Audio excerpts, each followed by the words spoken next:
Hello everyone, this is Jackie, and today I want to share with you how to make a wreath-like image for your projects.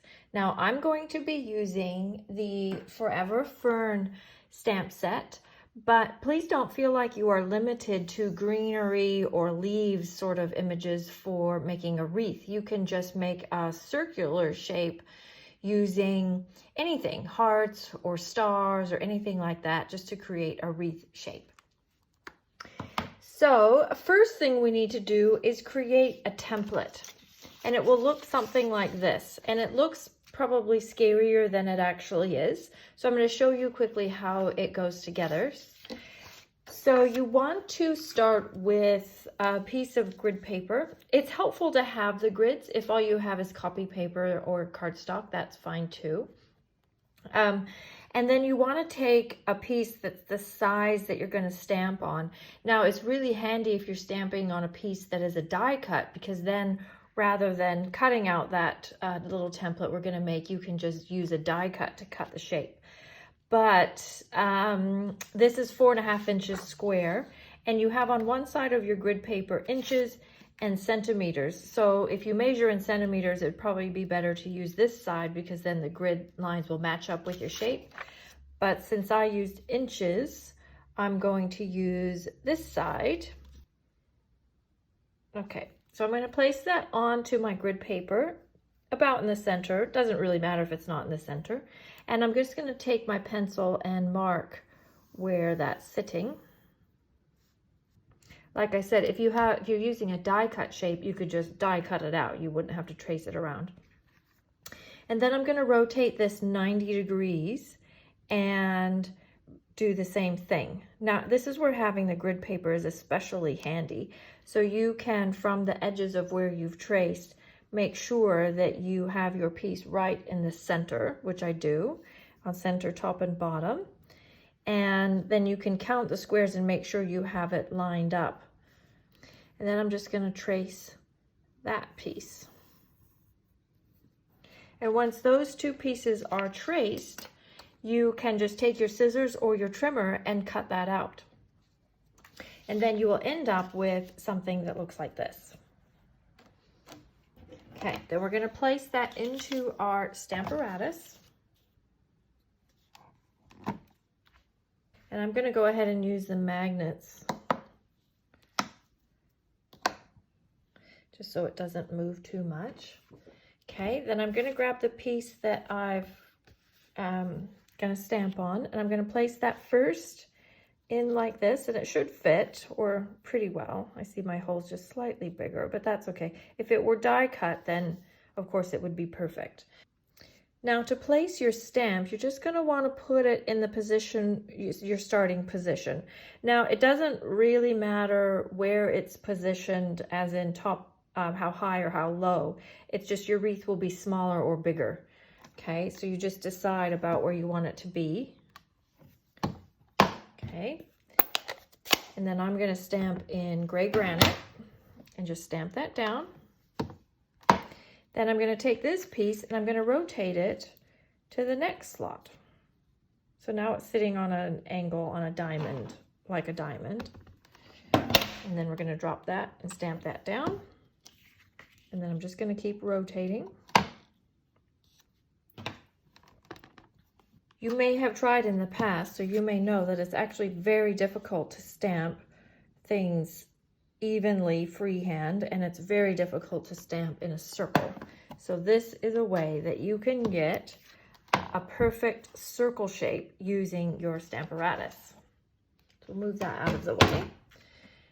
Now I would suggest, once you've made those template, that you go ahead and just keep it for the next time, or you would use it for a project that you're making several of, most likely. And then before I go any further, I'm going to go ahead and emboss this piece with the subtle embossing folder, just to give it more of a canvas look. Okay, so now I've embossed that with a subtle folder, and I'm going to go ahead and just mat that on just another piece of Whisper White that I have not embossed, that's slightly larger. So this was 4 3/4 inches, so this is like 4 5/8 inches. And then I will put that on a card base. So this is 5 inches by 10 inches of Sahara sand. Now I realize that we have stamped in gray granite. I think it actually goes with either color, but I chose to go with the Sahara sand. So before we put that onto our card base, I'm going to go ahead and put a flat piece of the braided linen trim on there. And what I'll do is I'll cut a piece that's about 5 inches and just wrap that around the back and use my tear tape to secure.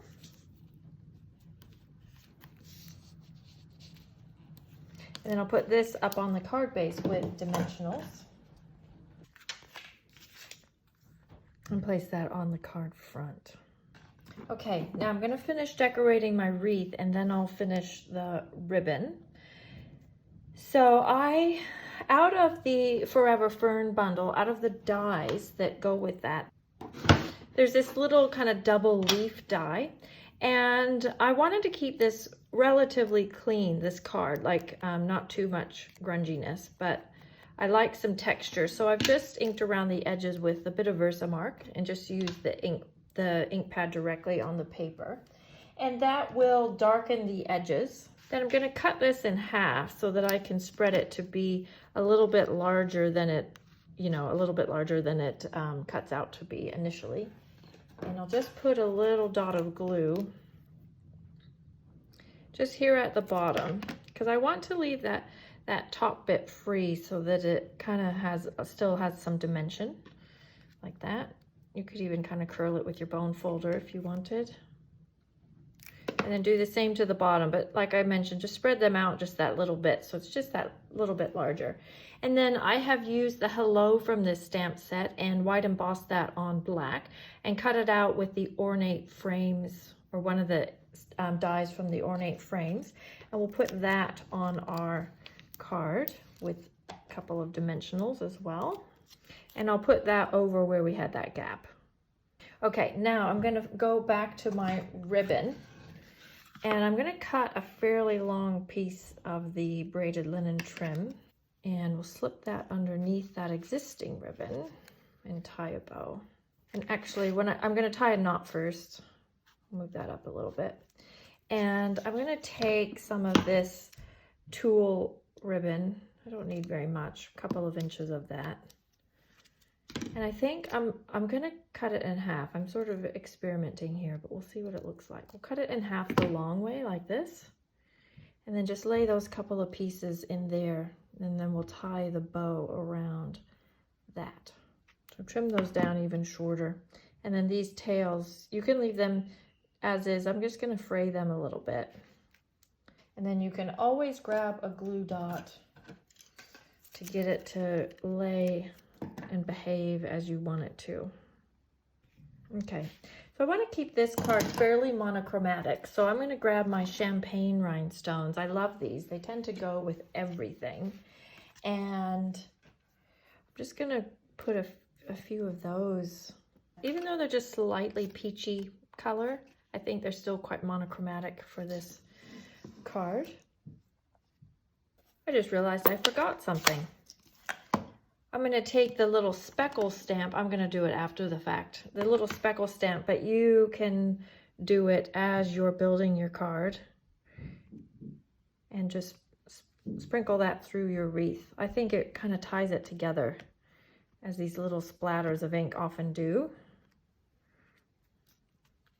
There we go. That's a little bit better.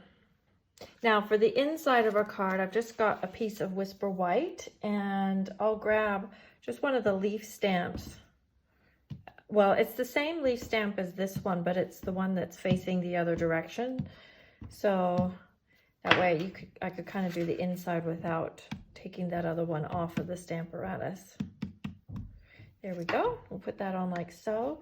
And then if you want some words, I'm going to do them in black, just to bring that black through that we have on the front. Okay. And then I'll go ahead and put that inside my card. Okay, so that's our monochromatic one. I want to show you another version I did. So this one's more for Christmas, because when I'm filming this, it's November. So I was making some Christmas cards. Now this one, I didn't emboss the front. I think I like it better with the embossing. And this one's got just some little touches of red through there. And I have made a coordinating envelope with the another one of the leaf stamps, and this time I did the Sahara sand envelope and then white emboss, so you've got the reverse colors on the envelope.